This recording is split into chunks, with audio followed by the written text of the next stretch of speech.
Hey guys, Ryan Nelson here, and I want to talk to you today about separation. See, we're living in a world today where we've got Black Lives Matter, and we've got Blue Lives Matter, and we've got Democrats, and we've got Republicans, we've got pro-gun and anti-gun, and we got pro-choice and pro-life. So we got all this different stuff that is separating us. It's keeping us separate from each other. And something that we need to realize is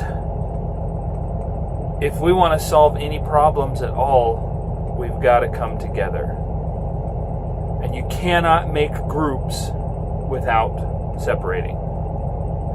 So it got me thinking, and I realized something. That separation happens inside of each and every one of us. We get separated from whatever you want to word it, however you want to put it. You can call it your soul, you can call it your spirit, however you want to put it. But we become separated. Our body becomes separated from that. And that causes separation in our lives. So, bear with me here. Think about this. You've got a couple that have been married for years and years and years. You know, say, well, we'll just give them a number. Say they were married for 10 years.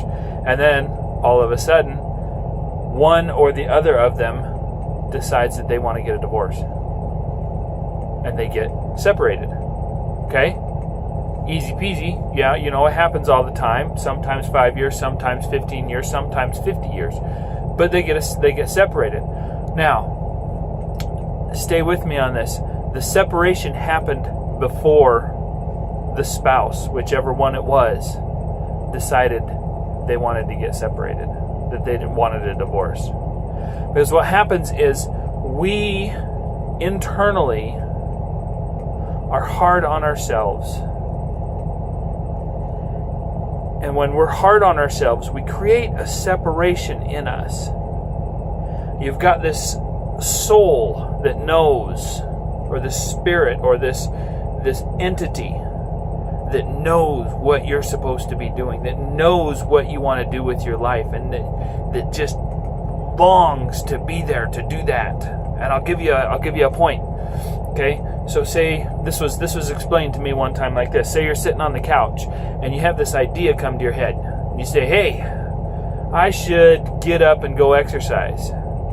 And then you sit there and you don't get up and go exercise. Okay? So your soul, your entity, your spirit, whatever you want to call this, just gave you a really good idea. We should get up and go exercise. It'll make us feel great. It'll make us lose weight. We'll feel awesome. And your body just said, "You know what? I'm comfortable right where I'm at." And your mind went, we're going to go with the body. It happens. It happens. I know, because it still happens to me. I still do that. You know, and you know, I'm doing a video about this. So your soul wants to do something, wants you to be the best you that it can be.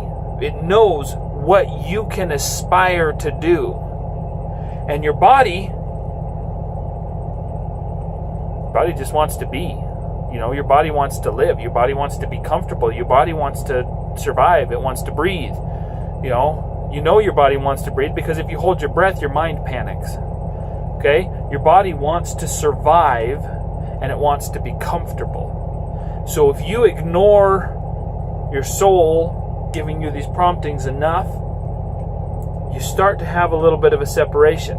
And then the separation gets worse and worse because all of a sudden you're in your mind, your soul is saying, "You're not being what you can be." And in your mind, your body's going, "Well, we're just going to be." And so you keep getting these thoughts in your head that says, "I'm not as good as I think I am." And then that plays into your marriage. It plays into your marriage. Okay? Because you start to realize, or you start to think, "I'm not as good as I can be." And instead of taking that thought and using it to change and upgrade and boost yourself into a better life, to a better person, to getting rid of bad habits, and to getting up and actually exercising, instead of doing that, you internalize it. "I'm not as good as I can be. I'm not as good as I can be. I'm not good." And all of a sudden, you have a thought going through your head that says you're not good. And you know where that ends up? That ends up coming from your spouse. She might not ever say it. He might not ever say it. He might not ever think it. But you're thinking it, and so because you're thinking it, you think that they're thinking it. This is kind of plain and simple, but that's where the separation begins. Its separation begins inside each and every one of us. Inside. When we start to separate, it's like you're driving a wedge in between us, in between yourself. You just put this wedge on your head, and you're splitting yourself in half. Okay? Not cool. I like whole when we're talking bodies. Whole, yeah, everything together. So here's the thing. If you want to keep yourself from separating, so that you can keep that separation out of your marriage, and it's not just marriage, it's out of any relationship you have. You have a relationship with your son. Not only do you need to make sure you're not separating, but you got to turn around and look at him and talk to him and teach him about ways of not separating yourself. So the next time you have a thought, next time you have this thing that comes into your head and says, hey, I should go do this, you got to let your soul in for once. Because your body and your mind have this link. Do you know how many things that your mind makes your body do without ever even you thinking about it? Your heartbeat is one. So your body and your mind already have this link. It takes work for your soul and your mind to have a link, to have this relationship, so that you can push and go and do and be as good as you are sent here to be. Now, this got a little bit spiritual, but I truly believe that we were sent here to be great. We were sent here to be awesome. We were sent here to shoot for the stars. We were sent here to love our fellow man and to help them every chance we get. I'm doing these videos. I'm doing what I can to help everybody, to help as many people as I can. So my challenge to you is this. Take a moment tonight, after you put the kids to bed, when everybody's quiet, when it's all quiet, sit down with a piece of paper. Okay? You with me? Blank piece of paper and a pen, and write your soul a message. Write it a letter. Make it as cheesy as you want. Dear soul, how are you today? I'm just fine. I did okay. 3rd grade aptitude. Write your soul a letter. But in that letter, ask your soul. Ask your soul, am I doing what I should be doing? Ask your soul, is there something that I could be doing better? What do I need to do to improve? Ask these questions, these types of questions, okay? Then turn that paper, turn it over, and on the back of that paper, or get a new paper or whatever, sit down and write, I would write, Dear Ryan. Write your name, Dear Ryan. And then put the pen to the piece of paper and write down every single thing that comes to your head. Let your soul talk to you. Try it. See how much your soul wants you to be. See where he wants you or she wants you to go. I've done this. It's an amazing trick. Sorry, got the CB on. It's an amazing thing, and you learn. I learned a lot about myself, and it's hard. It's tough. Like I said, I will still sit on the couch instead of getting up and going for a run when I say, "Hey, I should go for a run," or I'll have a thought. When I park the truck, I need to do this, and then I don't. I go in and I sit down and watch a football game or something. So it takes practice. But when you write that letter, you will realize that you have a part of you that wants more. There's a part of you that wants to be better, that wants to improve, that wants to grow. There's a part of each and every one of us, all the way down to the 1-year-old. I've got an 18-month-old. That was hard to say. I've got an 18-month-old. He's got a soul, and he listens to his soul. Because he doesn't know better. He hasn't been taught different. He listens. He says things his soul says things like, I want to do this. And guess what? I want to walk. Guess what? He gets up and walks. I want to talk. Guess what? He learns how to talk. I want to fall down the stairs. Guess what? He hits the first couple, and then he learns that that's, body wins that one. But still, everybody has that.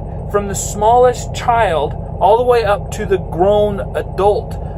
We have a soul that is trying to help us grow. And when you're small and you're little, it's all you listen to. You listen to your parents, but you listen to your soul.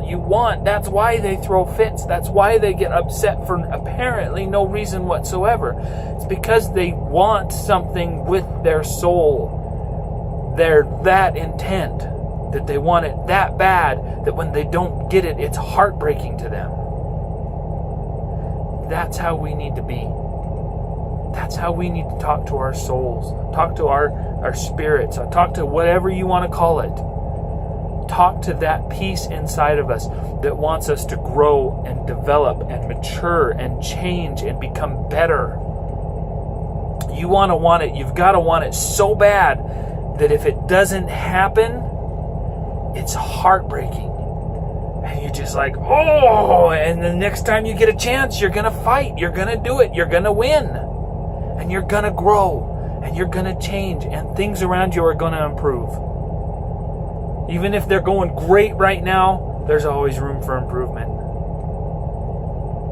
Somebody once told me that when you're successful, you still have problems. Okay? Right now, I'm struggling with the problems of making sure that I have enough money so that at the end of the month, all the bills are paid and rent is paid, and we're still living in our house. That's the problems that I'm facing right now. Talking to this other guy, he tells me, some of the other problems he has is all of a sudden he's got to choose between taking this amazing fishing trip with a friend up to Alaska or going on a family vacation to some island in the ocean. He just happened to have the island, the family vacation paid for when his friend said, hey, why don't you come and go fishing with me? Bring the family. We'll go up to Alaska. We'll catch some big fish. And he's a fisherman. Okay? So that's a problem. It's a problem. And those are the types of problems he's facing. Because he's grown. He's improved. When you take steps up, you don't lose your problems. You get a higher quality.